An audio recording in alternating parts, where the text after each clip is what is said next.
All right, so let's head on in and take a look at the inside.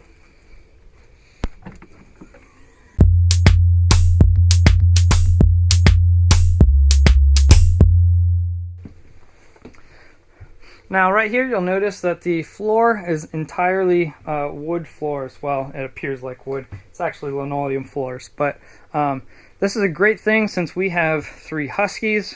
We did not want to worry about all the dog furrows getting stuck in the carpet and stuff like that. The only spot you will find carpet built into this unit is around the stairs and here, right behind the driver's seat. There's just a very small, like 2-inch strip of carpet. Again, you'll see some equipment I have just laying around for the solar setup. That's not finished yet. I'm not sure where this is going to go in the end, but I'm sure there will be a bubble up in the top right corner. Now, this setup right here, I did notice that this changed on one of their recent years of models. I think the 2014 one is when they switched it.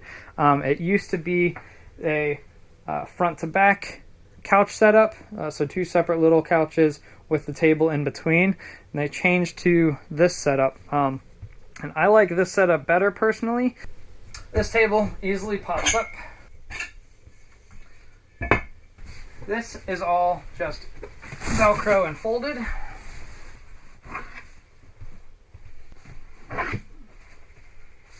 And now this whole thing slides out.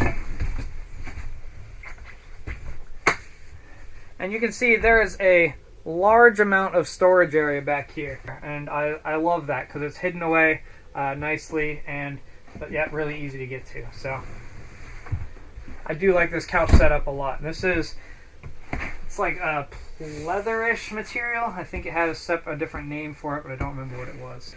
And one of my initial list of 40 items was the linoleum underneath this couch had a tear in it that something bumped into as they were putting together. So make sure when you're doing your initial walkthrough of the unit, just pull all of that out and take a look at all the linoleum everywhere, because you don't want any moisture getting in places where it's not supposed to. There are 2 speakers here and here that are actually tied into that sound system. Now, it's a little annoying to have to adjust the volume and stuff all the way down there, so I will probably eventually make some changes for the way the sound system's set up, but it does make some sense since there's speakers in the door panels, and then there were 2 extra audio outputs. Might as well use them to power the living area. This head unit, when I first got it, was very what I call whitewashed. It looked like the settings were just like way off and it was over brightness all the time, but no matter what I changed the settings to, it was always that way. And that made it, unfortunately, just unusable for the backup camera or the turn signal cameras. So originally I thought that was just the way that head unit was manufactured, and so I bought another monitor for it, and I'll make another video about installing that monitor. But they gave me a brand new one of these stereos under warranty, and it's awesome. It's way better. I didn't even realize how much of a difference it would make. Now while we're looking down here, you'll see I put a label across here. This is one thing I definitely recommend for especially first-time RVers. As you're driving around, you start to see signs that you never even knew were there. Signs that say weight limits, height limits, width limits, stuff like that. Since I don't want to just trust my memory on all these, I made a nice little label that I stick right here. So whenever I see a sign, I can glance down at that really fast. Now you also see this red cable that I have going under there. That is my system for watching fuel mileage, so I can keep an eye on my gas mileage and see how things are doing real time. There are 2 separate battery systems. You've got one 12-volt battery up in the chassis for starting the RV and running some of the outside lights, just the driving lights and stuff. And then there's also the house batteries. The house batteries are located under these stairs. So there are 2 12-volt house batteries in parallel, so it's a 12-volt system. I don't know any details about these batteries. They seem rather generic. and just give that model information. So I don't know if these are 160 amp hour batteries or what those numbers mean. Down here, there is an emergency start switch. Basically, if the chassis battery dies, you can flip that and it'll take 12 volts from your house batteries to start the engine. So you're not so worried about getting stranded if you left the headlights on or something like that. Over here we've got a few of our switches. This is not the main control panel, but it's kind of where things get started. So it does have a nice and easy battery disconnect switch. So whenever you're storing this thing for a long time or anything like that, you don't want any current coming out of the batteries. And so you can push this to store, and it will actually just basically flip a switch on the entire battery, so nothing is using it. Awning in and out, I showed you how to do that with the remote already, but you can also do that here so that you can see the awning right out the door. Step light, it's this guy right here. I've labeled these 3 additional lights. They originally come, they're all just black, and you just have to remember which one's which. So I put labels on them. House lights are these. You'll notice that under the cabinets are a separate lighting circuit, so those are different switches. Awning light was that LED strip I showed you, and door is this light right here. Now the door light can also be accessed via the Rapid Camp remote that I showed you earlier. This is the inverter control, and right now is installed in XM1000. I believe it's only a 1000, or I thought it was a 1500. Maybe it is only 1000 watt inverter. So right now the wiring is only set up to power the 3 TVs from the inverter and nothing else. I might eventually get a upgraded inverter and hook it up to more things, so that would be useful. Now, one con about this unit, I know it's more common in Class A's, but I'm guessing some Class C's have it as well, is the passenger seat kind of spinning around and turning into an extra seat for the living area. This one does not do it. I could not find any levers or anything to trip it.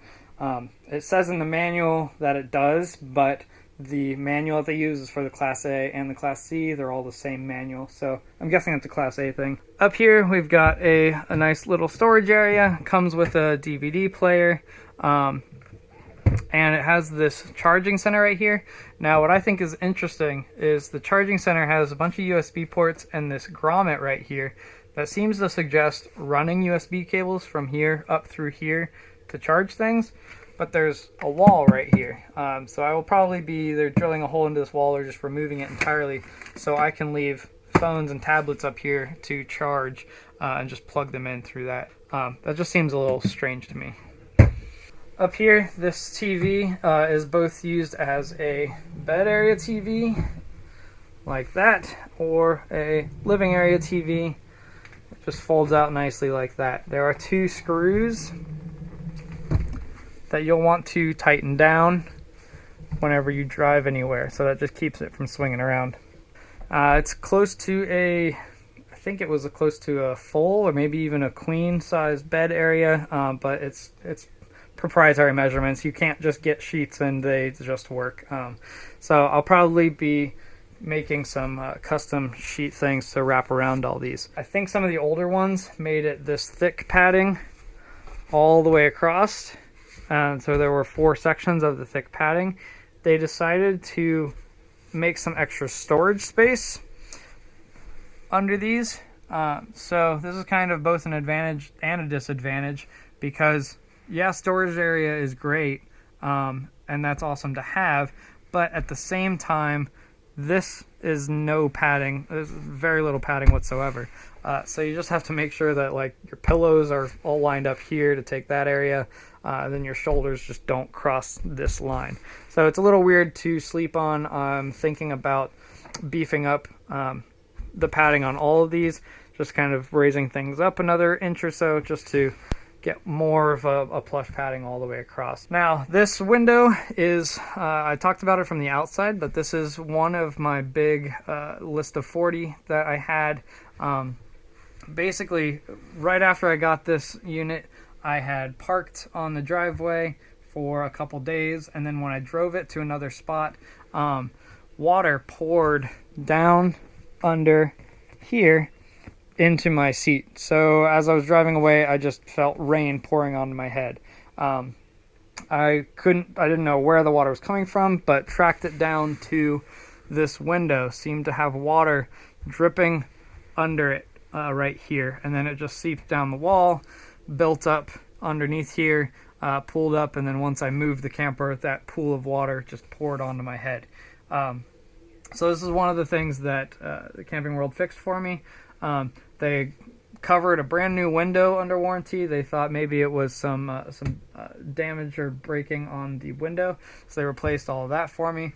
The wood under here, this was all getting water damage, so they rebuilt this whole thing from scratch. They redid all of this and that whole cup holder setup back there. So awesome work by Camping World. They really just kind of knocked this all out for me and fixed all that up. So that was great.